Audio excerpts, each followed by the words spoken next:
I used to think my father didn't love me. Not because he wasn't there. He was there every morning at 5 a.m., every failed exam, every time I wanted to quit. He was there. I just didn't speak his language yet. His language wasn't warmth. It wasn't encouragement. It wasn't the kind of love you read about or see in films. His language was standards, silence, consequences. And for years, most of my life, honestly, I translated that as, not enough. Or worse, you're not enough. Everyone has a theory about tough love, that it's just trauma with a better marketing strategy, that men who raise their sons hard are compensating for their own pain and calling it character building. And maybe sometimes that's true, but I've started to think that explanation is too easy and too convenient. My father was a military veteran. He raised me the only way he knew how, the way the Army had rewired him to operate. And in this video, I want to go back through the moments that broke me as a child and show you what I see now as a man. Because the translation changed everything. And I think it might change something for you too. But first, I need to take you to the moment I hated him most. Because that's where it all begins. Before I tell you about the hard things, I need to tell you about who he was. Because it would be easy to make him a symbol. The stern father, the absent soldier, the man who didn't know how to be soft. But he wasn't a symbol. He was a person. His name was Emmanuel. He stood at 6'1" his whole life, even toward the end when everything else seemed to shrink. He made his bed every single morning, corners pulled taut, not a crease in sight, long after there was any military inspector to impress. He smelled like Vaseline in press shirts. He took his tea without sugar and without complaint. He laughed at things that weren't that funny and didn't laugh at things most people found hilarious. His sense of humor was quiet, private, a little strange. He was good with his hands. Excellent, actually. He could fix almost anything, an engine, a leaking roof, a piece of furniture, without instructions, without asking for help, without making a fuss about it afterward. He was also difficult, exacting. He had a standard for everything, and the standard was high, and it did not flex. He didn't say, "I love you" often. Maybe ever. I genuinely cannot remember hearing it from him as a child. That's not selective memory. That's just the truth. But here is something else that is true. He never once made me feel like my dreams were too big. He made me feel like my preparation for them was insufficient, which, when I was young, felt like the same thing. It wasn't. He was a man who had been through things I couldn't yet understand, shaped by an institution I had no frame for, speaking a dialect of love that nobody had handed me the dictionary to. That was our whole problem. And it took losing him to finally pick up the book. I was 9 years old the first time I understood that our house ran on a different set of rules than everyone else's. My friend Toby had come over after school. We had been playing, loudly, the way children play when they forget that adults exist, and at some point I knocked over a glass of water in the kitchen. It didn't break. Nothing was ruined. I cleaned it up immediately, but my father had been in the next room. He came in, looked at the floor, looked at me, and said one sentence. "Clean it up properly, and after he goes home, we'll talk about why that happened."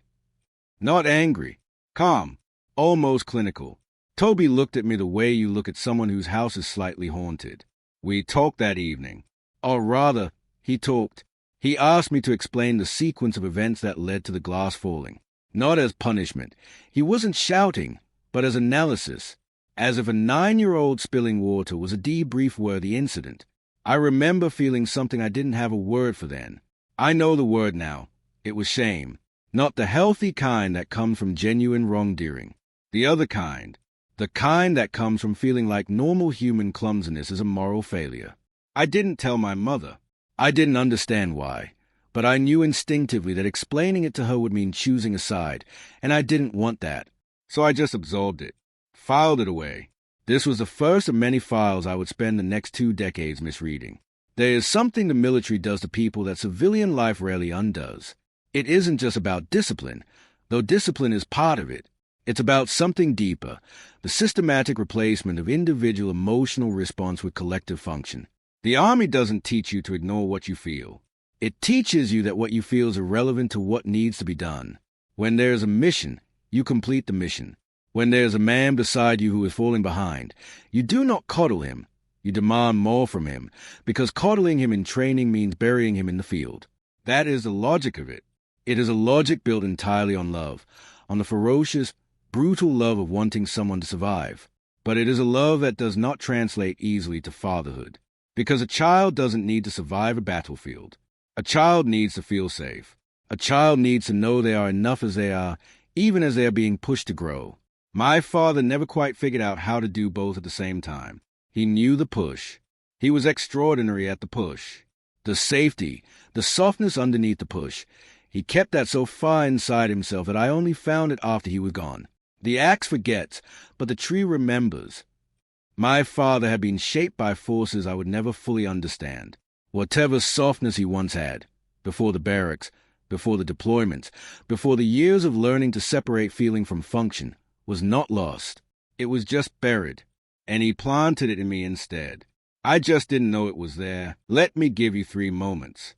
I'll go fast, because they deserve to be felt quickly, the way they happened, without time to prepare. Moment 1. I was 12. I won a regional mathematics competition. Came first in the entire district. I walked through the front door holding the certificate, waiting for something I had never seen on his face before. He looked at it for 3 seconds, handed it back, said, "Good. Now don't let it make you comfortable." I cried in my room that night. Not loudly, quietly, the way you cry when you're not sure you're allowed to. Moment 2. I was 15. I had tried out for the school football team and didn't make the cut. I came home ready to be told it was fine, that I tried my best, that they didn't know what they were missing. My father asked me one question. How many hours did you train before the triade? I said 3 hours a week. He nodded and said, then you got exactly what you earned. No hug, no consolation, just arithmetic. Moment 3. This one is harder to tell. I was 18, about to leave for university. My mother was crying. She tried to hide it and couldn't. I was nervous and trying not to show it. My father shook my hand at the door. That was it. A handshake. I remember thinking, at 18, with all the certainty of a boy who hasn't yet failed at anything that matters, I remember thinking, I will not raise my children this way, as if cold was the same as strong, as if withholding was the same as building, as if love had to be rationed to be real. I was wrong about all of it, but I didn't know that yet. I was 26. I had been given a project at work that I was, to be truthful, not ready for. The scope was larger than anything I'd managed before.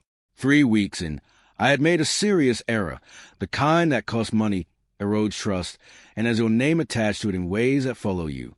I sat in a bathroom stall at my office building for 15 minutes, doing the thing I had always done when things fell apart, looking for a way to soften the landing, to reframe it as someone else's fault, to manage a perception. And then I heard my father's voice. Not a memory, not exactly, more like an instinct I had absorbed without consent. Clean it up properly. I walked out of that bathroom, went to my manager's office, and told her exactly what I had done wrong, what it would cost, and what I was going to do to fix it.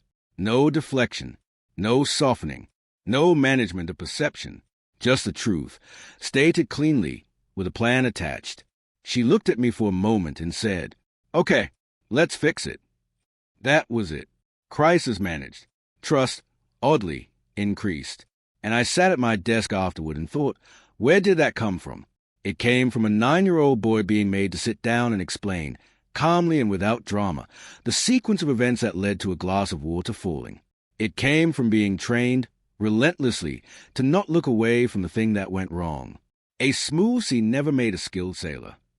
English proverb. My father was not trying to make my sea smooth. He was building me a ship. I had just spent 20 years furious at him for not giving me calm water, when what he had given me was something worth far more, the ability to sail. Let me go back. The competition at 12, first in the district. Good. Now don't let it make you comfortable. I heard that as, you're not enough. What he was saying was, you are more than this result. Don't let this ceiling become your floor. I have seen where this goes if you stay hungry, and I need you to stay hungry. He couldn't say that. He didn't have the words. But the demand, the refusal to celebrate a peak as if it were a destination, that was a message. The football tryout at 15. You got exactly what you earned. I heard that as, I don't care that you're hurt. What he was saying was, I will not lie to you to make you feel better in this moment. You are capable of more. The gap between what you prepared and what you wanted is the exact distance you need to close. And you can close it. Most people, when they love someone, soften the truth.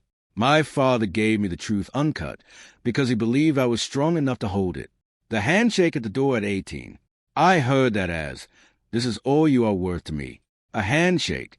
But here's what I know now that I didn't know then. My father came from a world where men did not weep at thresholds, where love was demonstrated in preparation, in the 18 years of discipline and standard and refusal to let you settle, not in the moment of departure. The handshake wasn't the love. The 18 years were the love. The handshake was just a period at the end of a very long sentence. The wound is the place where the light enters you. Rumi, I spent 20 years calling my childhood a wound. And maybe it was. But the light that entered through it, the discipline, the accountability, the steel in my spine when I want to look away from difficult things, that light is the most valuable thing I own. And he put it there on purpose. 3 months after I started university, I received a letter, not a card, a letter, handwritten, 2 pages, in his careful, military neat script. He wrote about the campus, asked questions about it, wanted to know what the buildings looked like, whether the canteen food was decent. He wrote about what he'd been reading. He wrote a single paragraph about his own university years, something he had never mentioned once in my entire childhood. And at the bottom, in the last 4 lines, he wrote, I know this transition is not easy. I did not make it easy, either. I hope that when you are older, you will understand what I was trying to give you. I believe in you completely. That is why I never allowed you to believe any less of yourself. He never mentioned the letter again. I never mentioned it to him. It was the only time in my life he said it plainly. I believe in you completely. And the sentence before it, I did not make it easy, either. That might be the closest my father ever came to an apology. I still have a letter. I have moved 6 times in 10 years. That letter has survived every move in a small wooden box that I do not open often. Only Wetcher O.G. Wetrin do. He who brings cola nut brings life. Igbo proverb. In our tradition, the giving of cola nut is not a grand gesture. It is a quiet act of profound respect. It says, you matter. You belong here. I honor your presence. My father's letter was his cola nut. It was small. It was quiet. It was the most important thing he ever gave me. I want to tell you what he built. Not to brag. To account for something. Because when an investment pays a return, you owe it to the investor to name the return clearly. I do not panic in a crisis. Not because I'm unusually calm by nature. I'm not. I panic internally, completely. But I was trained from a young age to separate what I feel from what I do. And in the moments when it has mattered most, at work, in my relationships, in situations where other people were looking to me to hold steady, I have held steady. That's his. I finish what I start. Not always perfectly, not always on the first attempt, but I do not quit. I was raised in a house where quitting was not a category of response that existed. It was simply not a direction you turned. And even when I have wanted to, and I have wanted to more time than I can count, I hear that voice, do it again, and I do it again. That's his. I hold myself to account. When I am wrong, I say so. When I fall short, I don't manufacture reasons. I look at the gap, name it honestly, and figure out how to close it. I learned this in a bathroom stall at 26. But the lesson was planted long before that. That's his. And perhaps most importantly, I know the difference between comfort and growth. I know that the thing that stretches you, the difficult conversation, the harder path, the standard that feels slightly beyond reach, that thing is not your enemy. That thing is the whole point. By a K-O-B-A-K-O-M-N-I-O-O-ton, a K-N-I-O-C, if we don't teach the child with the right hand, we teach them with the left. Yoruba proverb. My father used both hands. Every single day. I am not a finished product. I am not the man I want to be yet. But I am built from something real, something that holds weight. He built me from iron. And iron, when it is shaped by something harder than itself, does not shatter. It becomes a blade. He died 4 years ago. peacefully, which is more than he would have asked for and more than the stories he carried deserved. I wasn't there. I was on a plane. I had been called, and I didn't get there in time. That is a separate grief, one I've sat with long enough to stop fighting it. But here's what I would say. If I could sit across from him now, in the way we never quite sat across from each other, here's what I would say. Dad, I spent a long time reading you wrong. I mistook your language for the whole of your feelings, and because your language was hard, I decided your feelings were too. That wasn't fair to either of us. I understand now what you were doing. You were trying to send me into the world with something that would survive contact with reality. You weren't building a happy child. You were building a capable man. And the difference between those two things is enormous. I also understand now that it cost you something. That holding the line, holding the standard, year after year, when a softer version of you might have just let it go, that took a discipline I don't think I could match. You chose the long game when the short game would have been so much easier. I forgive you for the things that were too hard, not because they didn't land. They did, but because I can see now that they came from somewhere real. Thank you for the letter. Thank you for the handshake. Thank you for not letting me be comfortable. I carry you with me into every room I walk into. Every time I finish something I wanted to quit. Every time I tell the truth when the lie would have been easier. That's you. That will always be you. I only wish I had told you sooner. There is a thing that happens to children of hard men. You spend the first half of your life trying to escape what they built, and you spend the second half realizing you can't, and that you don't want to, because what they built is you. All of it. The hard parts and the parts that make you useful. The calluses and the capability. The discipline and the tenderness buried so deep underneath it that it took you years to excavate. If your father loved you hard, if you grew up in a house where praise was scarce and standards were not, I am not here to tell you it didn't hurt. It did. It does. But I am here to ask you one question. Not to answer now, just to sit with. What if that was the most serious love he knew how to give? Take your time with it. If this reached something in you, share it with someone it might reach too. And I'll see you in the next one.